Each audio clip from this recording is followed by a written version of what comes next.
Hi everyone! In the next couple of minutes we will look at how joints like this are made. We have prepared 3 videos for you. In the first section of the video we will take a look at why joints in bathroom areas should look exactly like this one, and why smoothing off with a popsicle stick is not a good idea and also technically incorrect. To prevent water from dripping from the ceiling one floor below, we will show you in the second part how to properly remove the old sealant without destroying the underlying waterproofing, and we will prepare everything for the application of the new sealant, which we then apply in the third part and smooth off.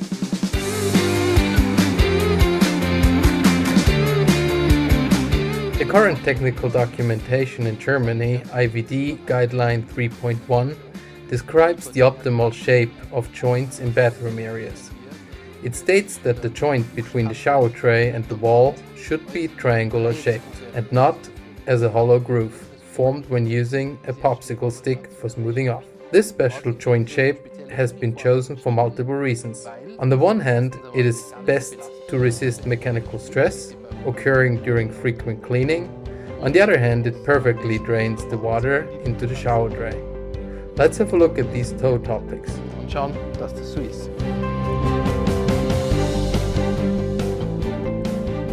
At the triangular joint, water quickly drains off.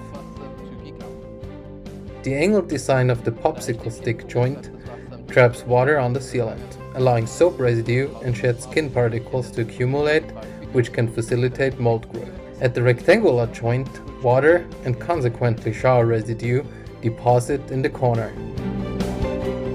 In terms of mechanical stress, the triangular joint shape also shows significant benefits. During intensive cleaning, for example, the edges of a hollow groove joint can be easily damaged. This allows dirt and soap residue to accumulate, resulting in mold growth. The triangular joint, due to its shape, is less prone to such damage. Okay, having clarified the ideal shape of the structure of a joint, we will focus on removing the old sealant next. In the first part of the video it has been shown that joints exposed to water in bathroom areas should be triangular shaped. In this section of the video we will focus on the removal of the old sealant in closer detail. Before removing the previous sealant, let's take a closer look at the joint. Typically there are 3 options. The first option is a new building without existing sealant. In this case it is important to make sure that the sealant is compatible with the underlying substrate and whether the dimensions of the joint are sufficient. The second case would be that the sealant shows optical defects but isn't damaged. In this case we can simply replace the sealant. The third option is that the sealant is damaged. For example, it is cracked or torn, the edges detached from the substrate, or worst case, mold on the surface. If the sealant is damaged in any way, the root cause of the damage must be investigated. If the cause isn't determined and the sealant simply replaced, there is a very high probability that the same damage will reoccur shortly. Therefore, it is highly recommended that the root cause is determined by a specialist before replacing the sealant.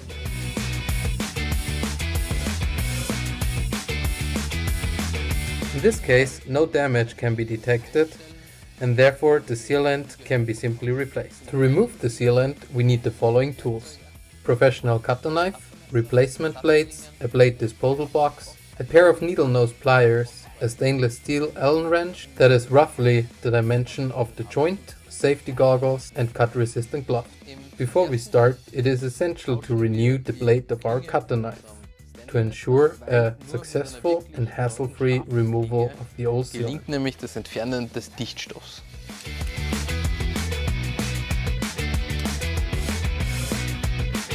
The blade should be slightly tilted and the pointer finger of the other hand is used to push the blade forward. At this step, make sure not to cut too deeply into the old sealant to prevent the underlying composite sealing from being damaged.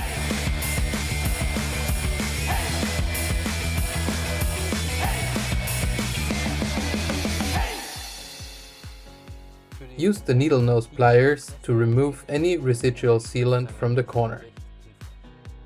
Once the previous sealant has been removed, any backup foam rod, if present, also must be removed. For this step, a stainless steel Allen wrench may be used.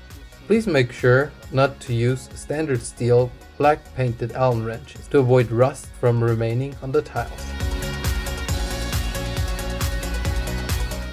After a successful removal of the sealant with the cutter knife, it is recommended to clean the joint with a vacuum cleaner to remove debris and any loose sealant residual. According to IVD Guideline 3.1, a backup foam rod must be used for joints between the shower tray and the wall. If used in bathrooms or any other water-exposed locations, the backup foam rod should be made from closed-cell polyethylene and its diameter about 25% larger than the width of the joint. As this joint is 25 mm in width, a 6 mm backup foam rod may be used. To prevent any damage to the surface of the rod, use only a blunt object to push it into the joint. The IVD guideline states if the joint is 5 mm in width, the backup foam rod may be pushed 5 mm into the joint. It is recommended to start the insertion process in the corner, working outwards. In doing so, the formation of a loop is avoided and the end of the rods will meet in the corner. A frequently discussed topic is whether a backup foam rod is necessary. Therefore, let me present you with 3 different reasons why to use a rod. First, a backup foam rod avoids the so-called 3-surface bonding phenomenon. Ideally, the sealant is only attached to 2 substrates. In this case, the edge of the tile and the shower tray. If the shower tray moves downwards, the sealant stretches. Once it moves back up, the sealant compresses. This only works if the sealant is connected to only 2 substrates, all the way to the concrete wall in the back. Once the sealant has cured, it would be connected to 3 surfaces instead of 2, dramatically reducing its ability to elongate and compress. The backup foam rod effectively prevents adhesion to the concrete wall, but does not form any connection to the rod itself, causing it only to bind to the tile and the tray.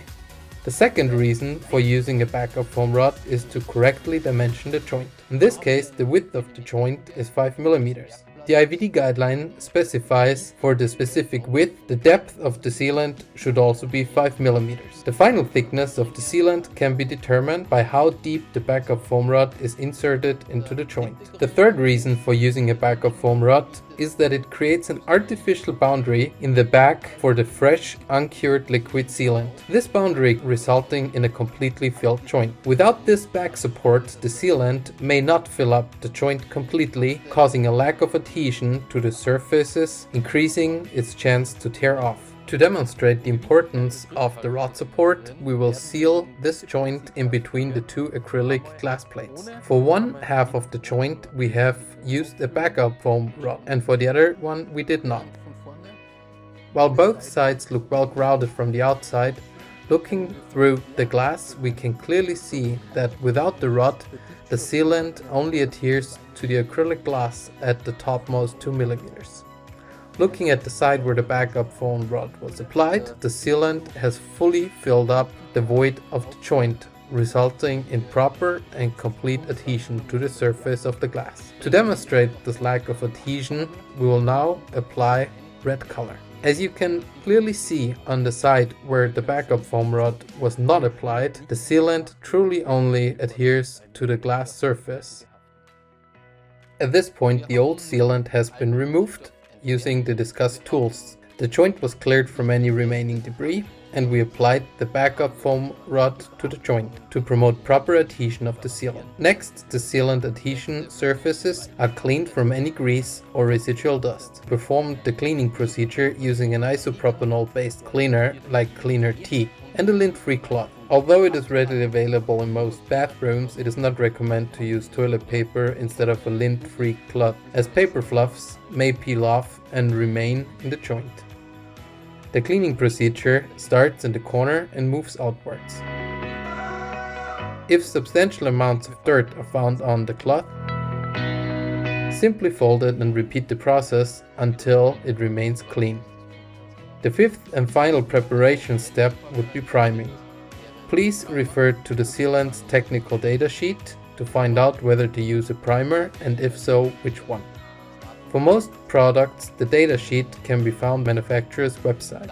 For the S100, we find that no primer is needed when applied to standard tiles or sanitary acrylic, meaning that excellent adhesion can be achieved simply by proper cleaning. The joints are now perfectly prepared to apply the sealant and smoothing it off.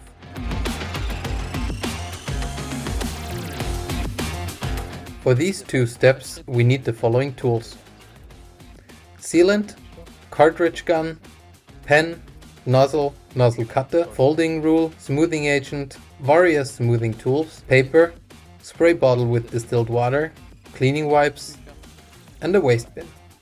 The first step is to select the correct smoothing tool.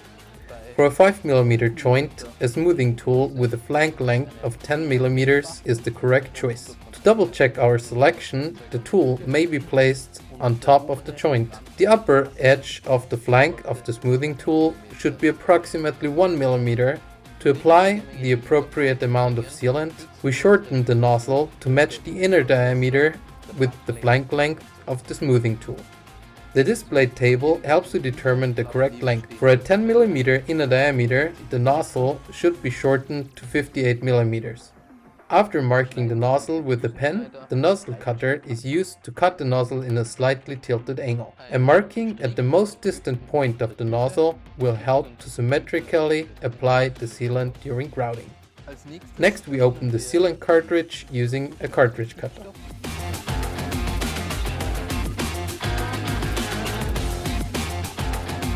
Place it into the gun and check the quality of the product by discarding the first 2 cm coming from the cartridge. When applying the sealant, we pay attention to 3 aspects. First, the angle of the cartridge gun between the shower tray and the wall should be 45 degrees to achieve a uniform application of the sealant. The angle of the gun in the grouting direction depends on the angle the nozzle was cut off. If the nozzle was cut quite straight, the angle of the gun will be steep. If the nozzle was cut up at a sharp angle, the angle should be flat. Und der dritte Punkt ist, Finally, the sealant should level with the back edge of the nozzle while grouting. Rand der Düse gleich auf sein. If the sealant can't be seen, it means that the joint is not completely filled up, as the sealant has not reached the backup rod. If too much sealant is squeezed out, it oozes out on the other side. It is recommended to start in the corner, and while maintaining all angles, the gun is pulled towards yourself. Mind that any change in the angle of the gun will result in changes in the amount of sealant being introduced or the distribution of the sealant. Beziehungsweise der Verteilung des Dichtstoffs.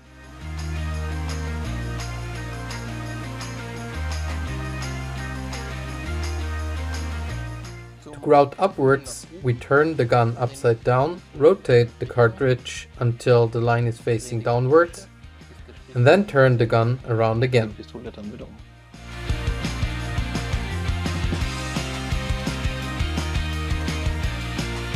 At this point, all joints have been filled with sealant, and we can start with the smoothing process. Please make sure to apply sealant only to as many joints as you can smooth off in 10 minutes.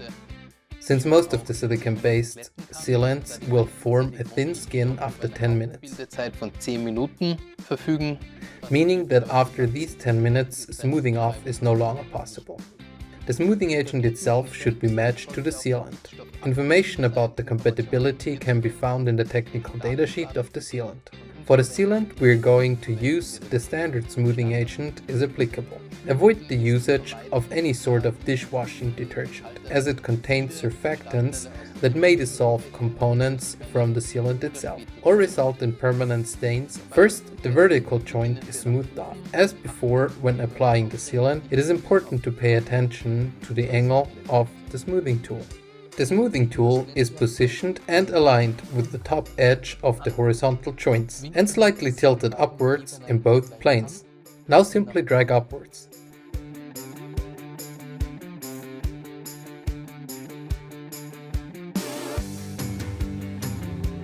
Next, we smooth off to the left. Hinab.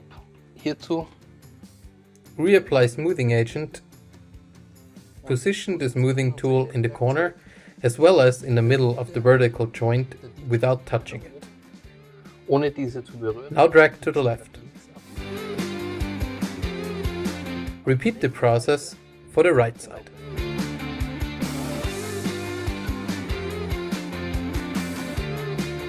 Once we have grouted all joints, the last step is to wash off any remaining smoothing agent, using a spray bottle and distilled water. Destillierten Wasser. Avoid using regular tap water from the shower, because the lime content of the water in your region may be high, causing non-removable white stains on the sealant surface, especially when using a dark sealant. I believe this video has shown that a substantial amount of technical knowledge and skills are needed to grout properly. If you're interested in learning these steps in more detail or attending a professional course, you will find all the required information on the OTTO website.